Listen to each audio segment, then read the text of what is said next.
Эфир Абхазского телевидения продолжается. Вы смотрите информационный выпуск Камши-Кушара. Здравствуйте. Сегодня в выпуске.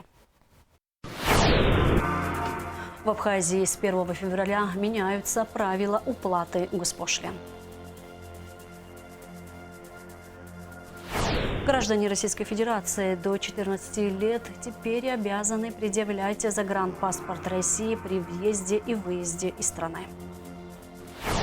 Православные христиане Абхазии отметили Крещение Господне.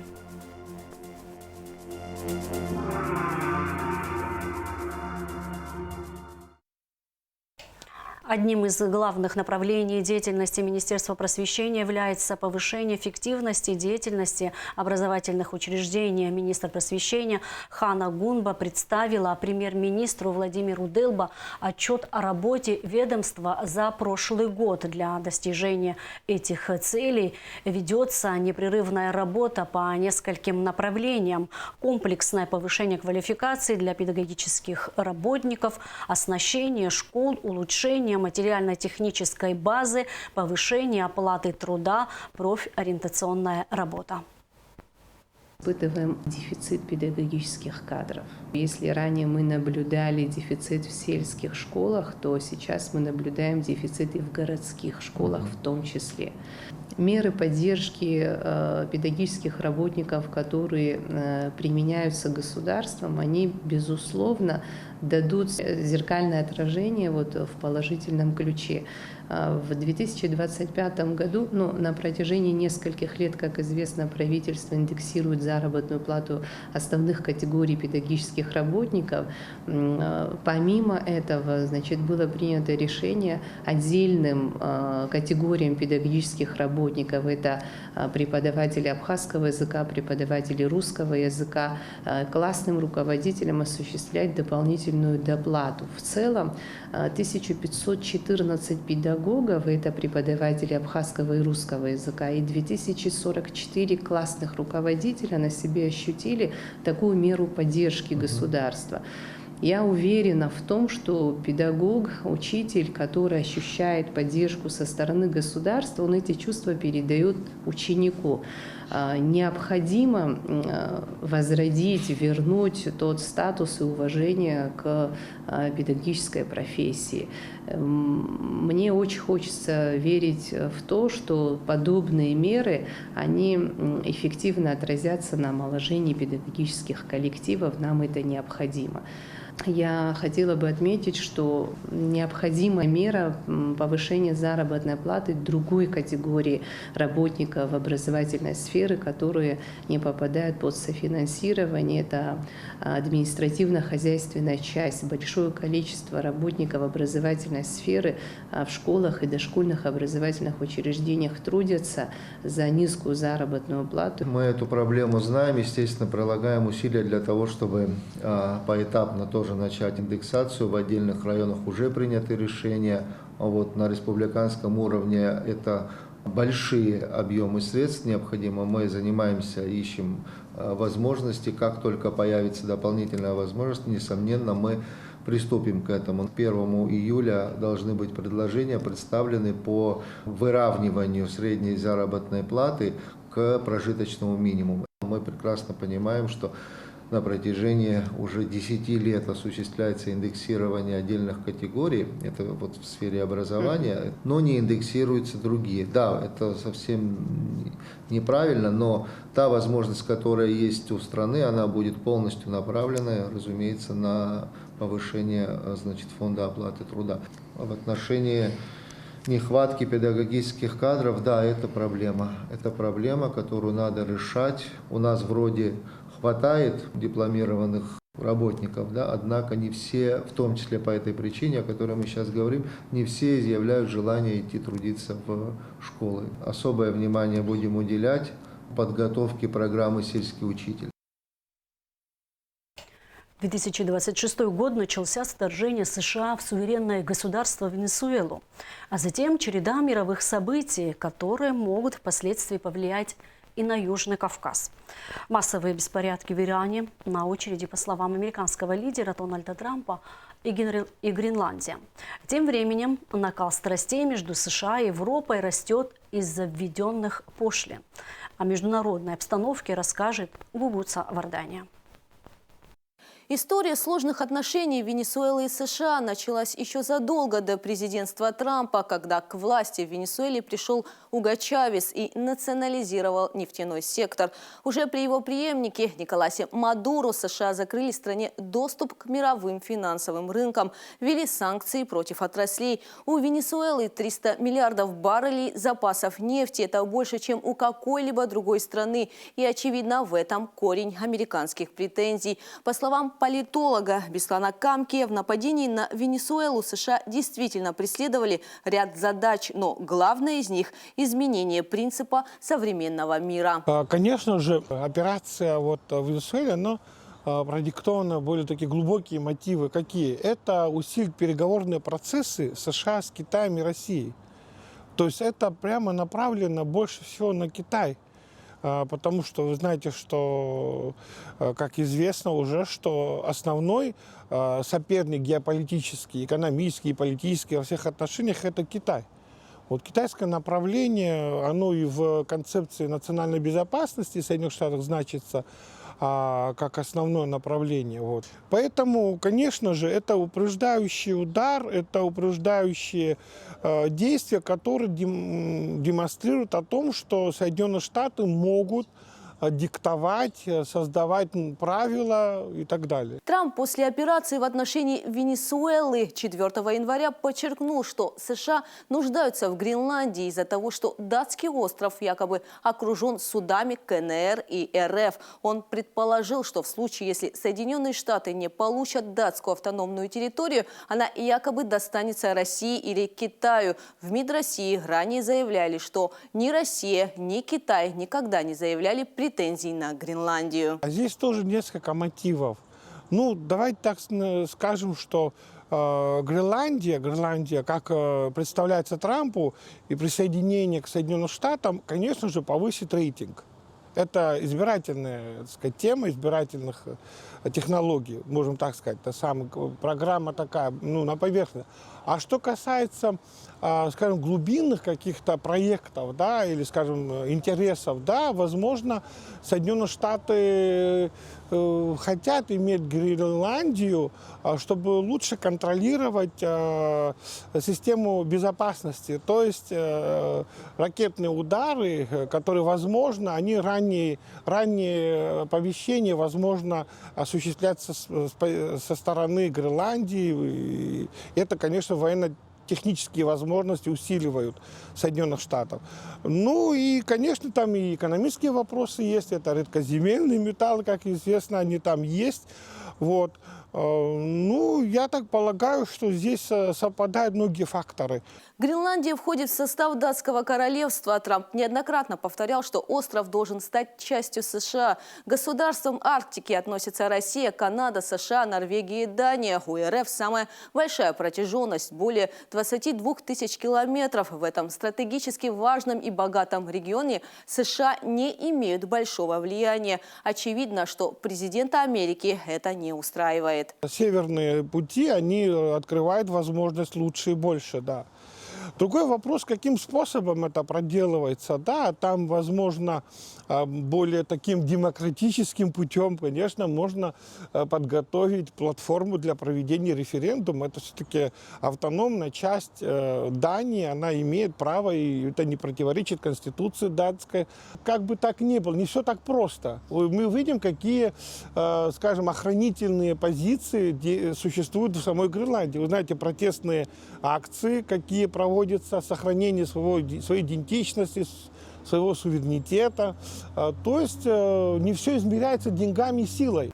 На фоне происходящего не может не беспокоить ситуация в Иране. США обещали ударить по Ирану, но ввели санкции против страны. Поэтому властям пришлось провести масштабные экономические реформы. Результат – беспрецедентный экономический кризис. А затем митинги, в которых погибли более 500 человек. Иран – ключевой регион в дестабилизации ситуации во всей Евразии. Да, огромные демографические могут быть потоки.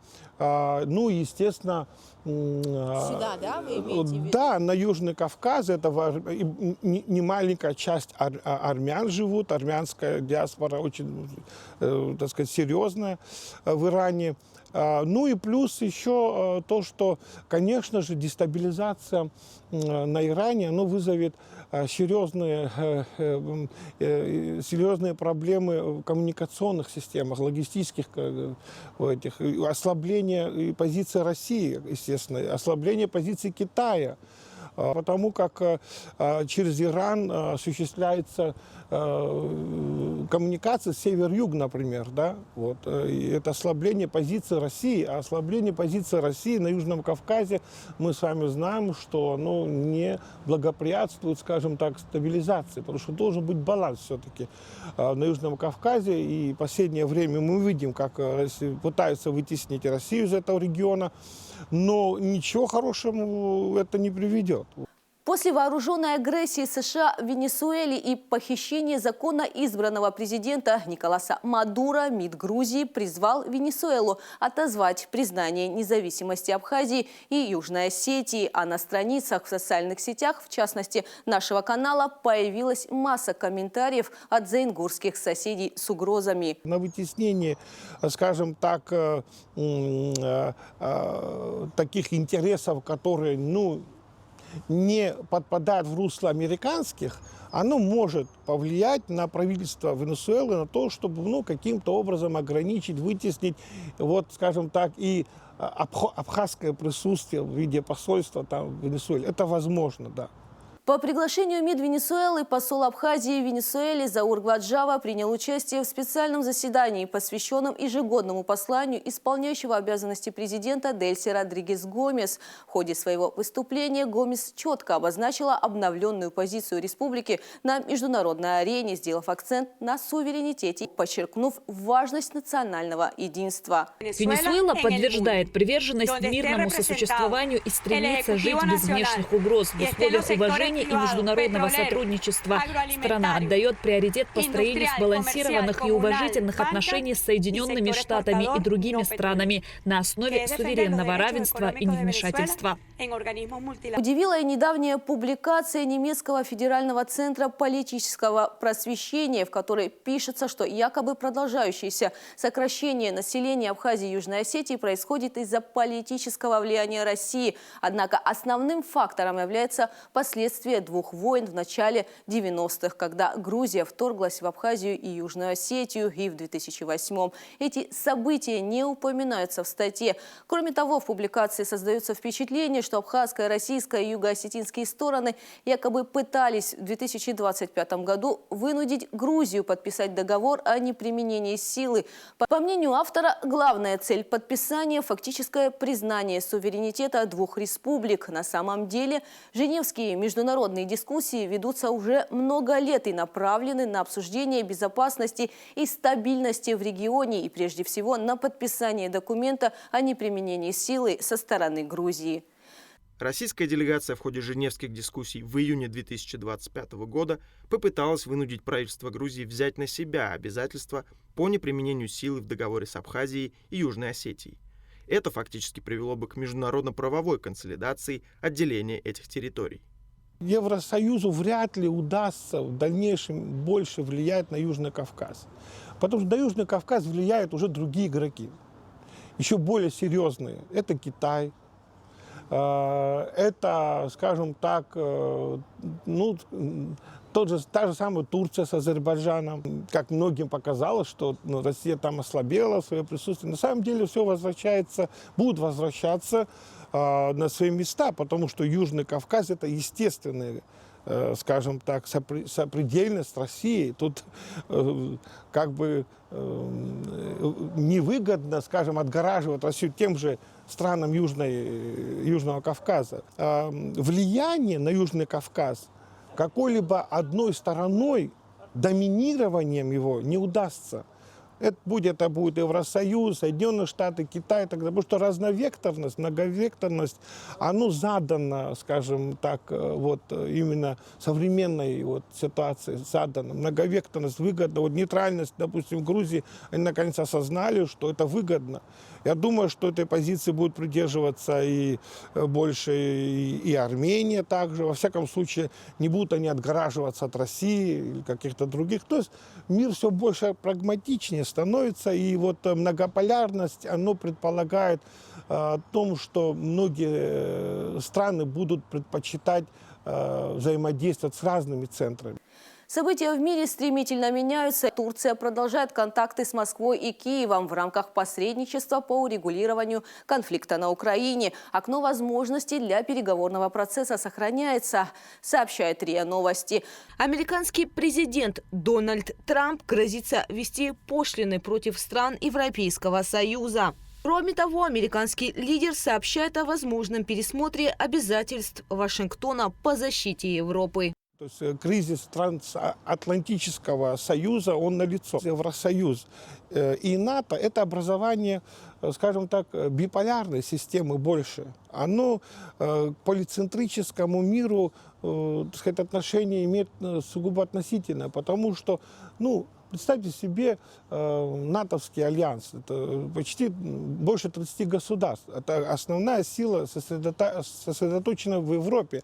Тогда как вызовы и центры влияния оказались на, скажем, Южном Востоке, Дальнем Востоке и даже в той же Латинской Америке, Бразилии. Я хочу сказать, что в полицентрическом мире такие гигантские образования, как НАТО, как Евросоюз, они, в общем-то, не оправдывают. Они находятся в таком, так сказать, неэффективном состоянии, так сказать, мало прагматичности. Поэтому распад, он очевиден, вот эти союзы. 2025 год подарил немало международных событий, а начало 2026-го, судя по последним из них, обещает быть не менее насыщенным. Новые правила пересечения границы вводятся в России с 20 января 2026 года. О чем идет речь и как это отразится на граждан Абхазии, расскажет Аэлита Арутюнян.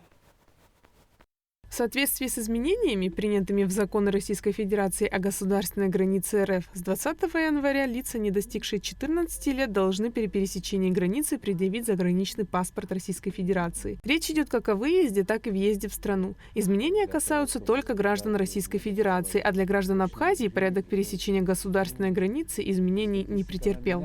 Соответственно, для граждан Республики Абхазия действует порядок, определяющий межправительственным соглашением между Республикой Абхазия и Российской Федерацией, в соответствии с которым для пересечения государственной границы Республики Абхазия с Российской Федерацией достаточно иметь паспорт гражданина Республики Абхазия, заграничный паспорт гражданина Республики Абхазия, свидетельство о рождении, для лиц, не достигших 14-летнего возраста, присутствии одного из родителей гражданина Республики Абхазия, а также дипломатический паспорт, паспорт моряка и свидетельство на возвращение.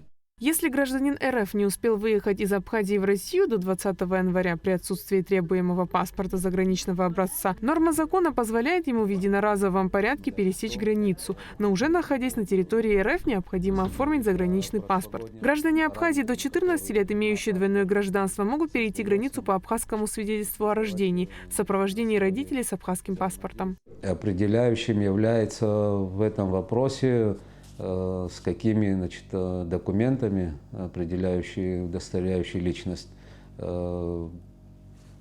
будем пересекать государственную границу на КВП ПСО. При наличии одного из родителей гражданина Республики Абхазия, то есть документ, удостоверяющий гражданство Республики Абхазия, детям до 14 лет при наличии свидетельства о рождении. Если у граждан Абхазии без российского гражданства рождается ребенок на территории России, то для возвращения в республику необходимо на месте оформить новорожденному свидетельство о рождении в ЗАГСах.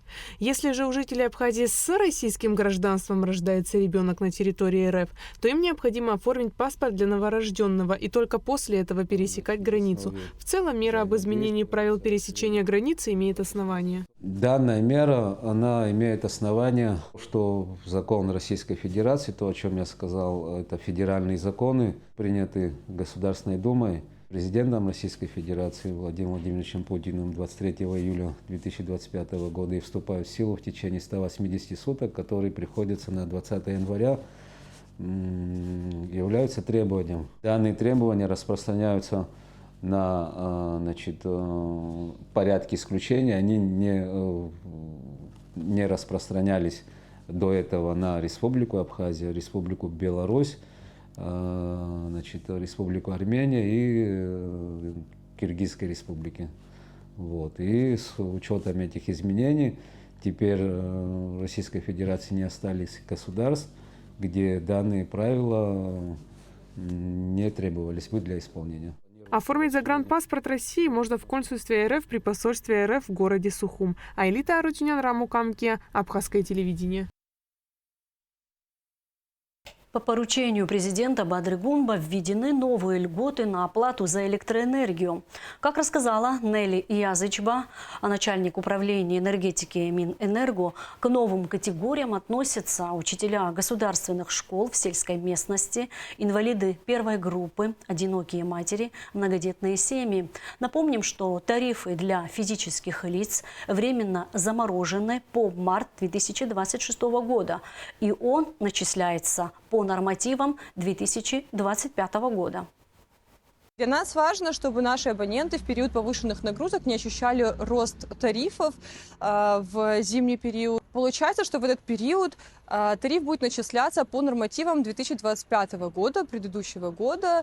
Физические лица, которые потребляют электроэнергию в бытовых целях, при наличии одной фазы у них тариф будет составлять 1 рубль 70 копеек, при наличии 3 фаз 2 рубля 20 копеек. Также хотелось напомнить, что в рамках данных изменений РУП Черноморэнерго проводится перерегистрация льготников, как старых, так и новых. Таким образом, лицам, относящимся к той или иной категории, необходимо предоставить сведения в абонентский отдел по физическим лицам РУП Черноморэнерго, сведения, подтверждающие принадлежность категории. К ним могут относиться различного рода справки либо удостоверения. С 1 февраля устанавливаются новые размеры государственных пошлин. Если раньше исходили из МРОТ, то теперь для всех юридически значимых действий будет фиксированная ставка. Что означает нововведение и как оно повлияет на оплату услуг, узнавала Шазина Ханагуа. Большинство положений, касающихся взыскания государственной пошлины, регулируются законом, параметры которого были сформулированы еще в 2000-2003 годах. С тех пор существенно изменились экономические параметры и условия. Накопилась инфляция, также выросла стоимость судебной нагрузки по рассматриваемым делам. Инар Гыцба, депутат Народного собрания, отмечает, что в основном эти изменения коснутся взыскания пошлины по делам, рассматриваемым в судах общей юрисдикции и арбитражном суде. Кроме того, существуют и другие виды пошлин. Например, взимаемые за исполнение юридически значимых действий, включая нотариальные услуги. Многие из этих пошлин сегодня уже не актуальны с точки зрения их стоимости и давно требовали пересмотра с учетом современных реалий. Была государственная пошлина, согласно действующей редакции предыдущего закона, которая обходилась там 12 рублей. Эти 12 рублей попадали в государственный бюджет, в республиканский бюджет, но чтобы их оплатить, человек, который приходил в банк, комиссия банка обходилась в 50 рублей. Поэтому мы считали, что подобный подход, он, во-первых, не актуален, он несправедливый, так как вообще расходы, связанные с рассмотрением юридически значимого действия, обходятся гораздо больше. Кроме того, конечно же, мы рассчитываем на то, что пополнение бюджета будет более сбалансированным и будет более справедливым и актуальным. Пересмотрены позиции, внедрены новые положения, касающиеся дел, рассматриваемых в арбитражном суде. Например, ранее не было положения, которое справедливо регулировало бы внесение государственной пошлины за дела, связанные с незаконностью построек. Человек, допустим, да, там на своем приусадебном участке или где-то на территории, которая там по документам к нему относится, построил гараж, да, и потом возникла необходимость ее оформления. Это одна ситуация, но были такие случаи, когда люди, сейчас без имен, без фамилий, построили там 2-3 гостиницы без документов, да, и чтобы узаконить эти постройки, государство взыскивало всего лишь там 600 рублей, если я не ошибаюсь. Но опять-таки тут справедливости ради нужно отметить, что этот подход не был сбалансированным. Еще одно важное новшество этого закона заключается в том, что в новой редакции происходит полный отказ от начисления государственной пошлины, исходя из исчисления параметров минимального размера оплаты труда. То есть, если раньше госпошлина рассчитывалась как процент от МРОТ, то сегодня эти пошлины строго фиксированы. По мнению Инара Гыцба, и операторам этих госпошлин работать с новой редакцией закона будет гораздо проще. А кроме того, всем субъектам, вовлеченным в юридически значимые процедуры. Мы, конечно же, консультировались со специалистами, высчитывали экономически сбалансированную цену, чтобы это не было обременением для населения.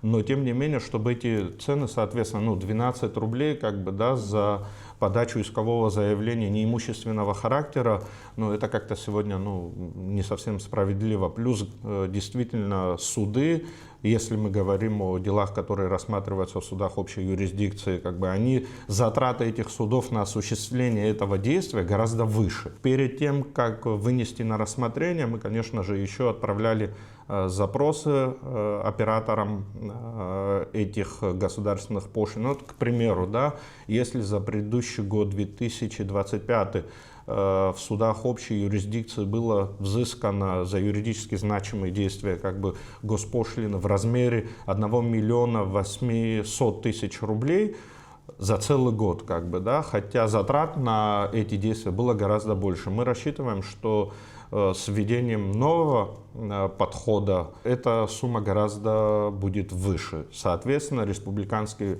бюджет получит новые доходы. И опять повысить эффективность правоприменительной практики. Инициатор законопроекта – депутат Народного собрания Инар Гыцба. Новая редакция закона была разработана совместно с Кабинетом министров. Инар Гыцба отметил, что идея пересмотра возникла с учетом необходимости пополнения бюджета и поиска новых источников его наполнения, чтобы государство имело возможность более эффективно оказывать социальные меры поддержки населения в том числе. Согласовывал и консультировался и со специалистами, но и в том числе, конечно же, обсудили этот вопрос и с премьер-министром.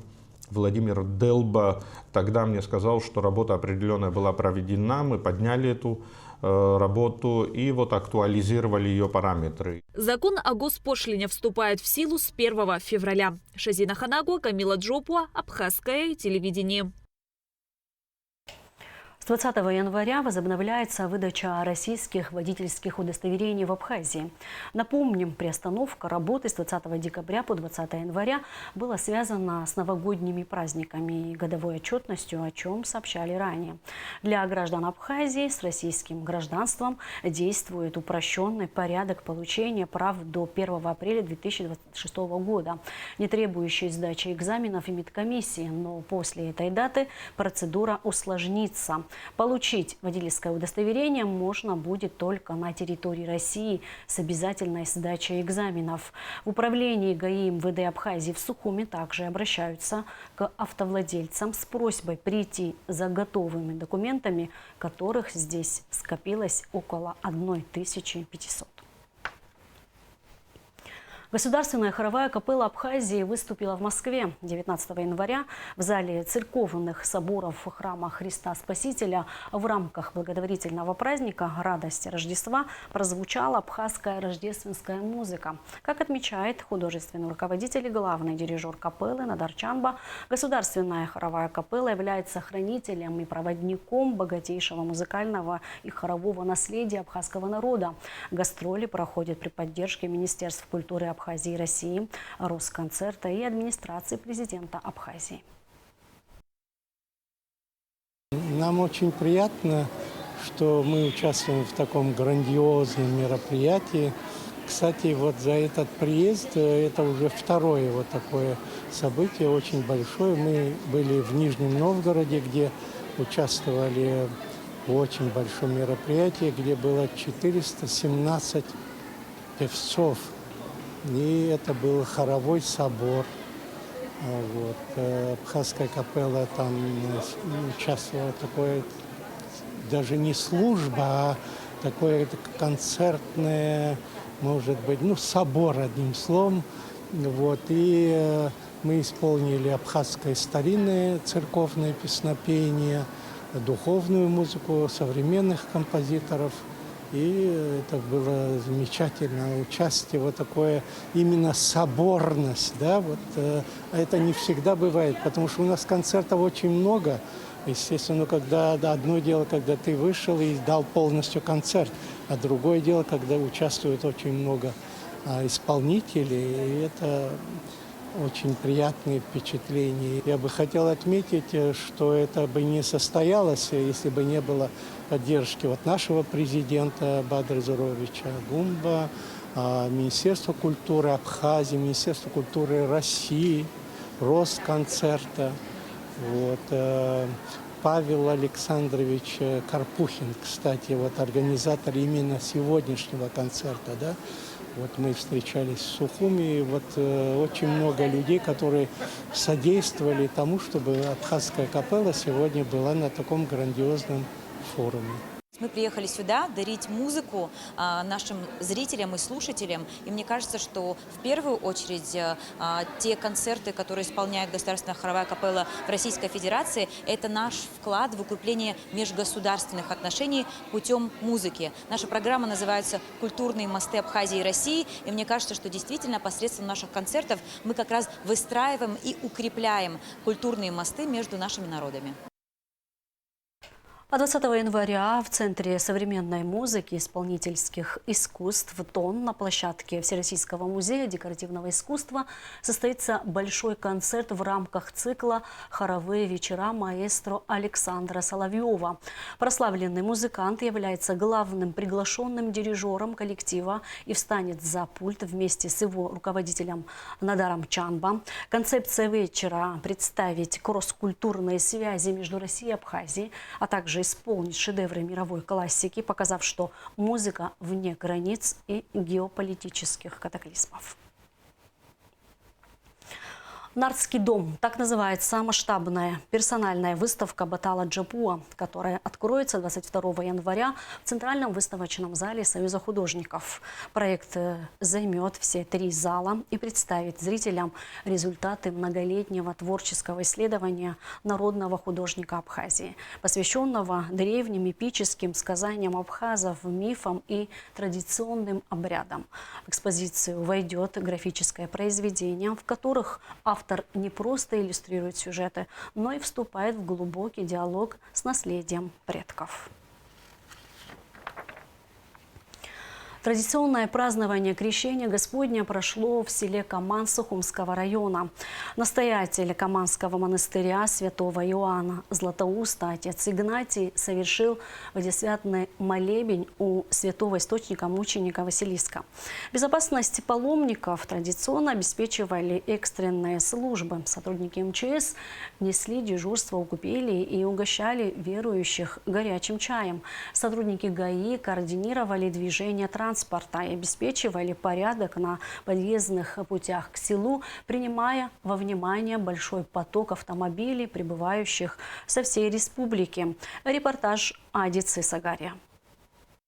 19 января в праздник Святого Богоявления Крещения Господня в одном из главных духовных мест Абхазии в Каманском монастыре святителя Иоанна Златоуста прошли праздничные богослужения. После праздничной литургии проведен чин освящения, великого освящения воды. По традиции в этот день сотни паломников и жителей республики посещают святой источник мученика Василиска Каманского, чтобы окунуться в освященную воду и попросить милостыню во исцеление души и тела у Всевышнего на предстоящий год.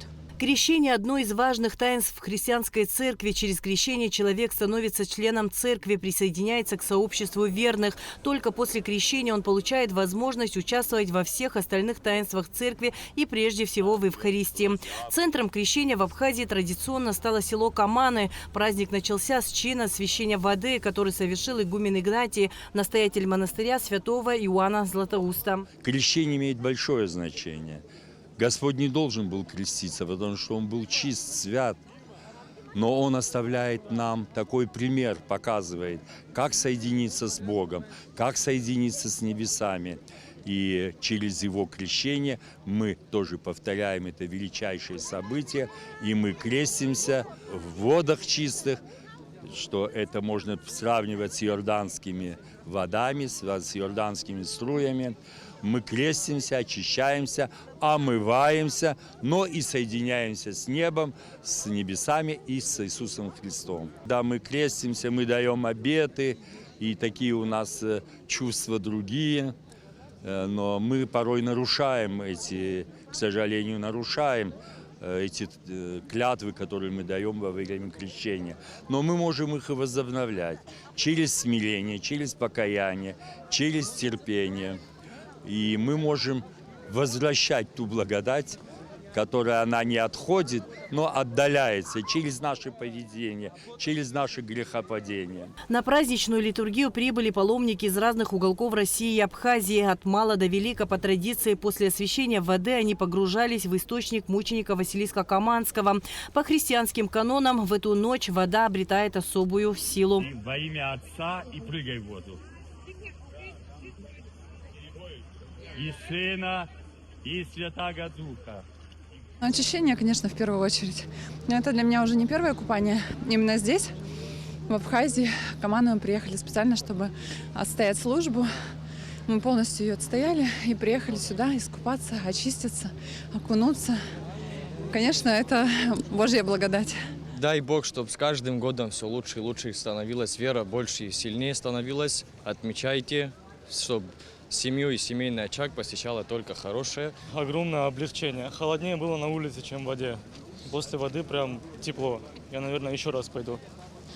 А какое значение имеет именно этот праздник для вас? Ой, огромное значение имеет на самом деле.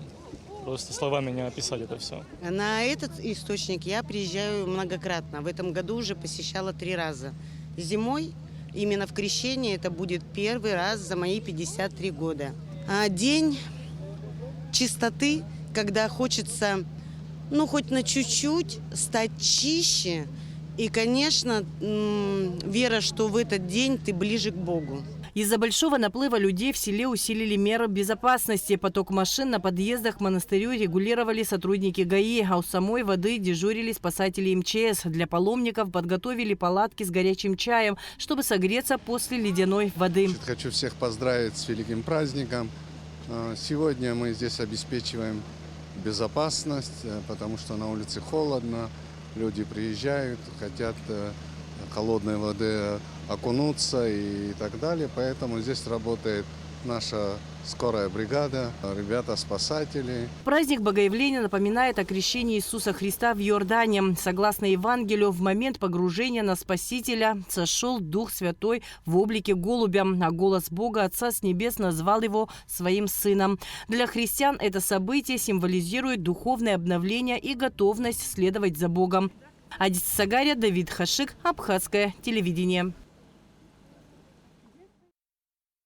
Никита Лежия стал победителем первенства Северо-Западного федерального округа по вольной борьбе среди юниоров до 21 года. Победа позволила Никите отобраться на первенство России, которое пройдет во Владикавказе с 11 по 15 февраля, сообщает Госкомспорт. Этот турнир – отборочный этап на чемпионаты Европы и мира. Спортсмена тренирует Размик Алабян. Соревнования проходили в городе Калининграде. Спортсмен выступал в весовой категории до 61 килограмма. Снят запрет на ловлю рыбы, введенный в Ритинском реликтовом национальном парке на период нереста. В реках и озерах парка разрешена любительская рыбалка с помощью удочек и спиннингов. По-прежнему строго запрещены рыболовные сети, электроудочки, любые браконьерские способы ловли. Дирекция парка напоминает о том, что разрешение на любительскую ловлю не отменяет ответственность за нарушение природоохранного режима. А сейчас расскажем о погоде в ближайшие сутки. Во вторник, 20 января, в Абхазии ожидается облачность с прояснениями. Погода. Ночью без осадков, днем временами небольшой дождь, местами дождь со снегом, снег, возможен туман. В предгорьях снег.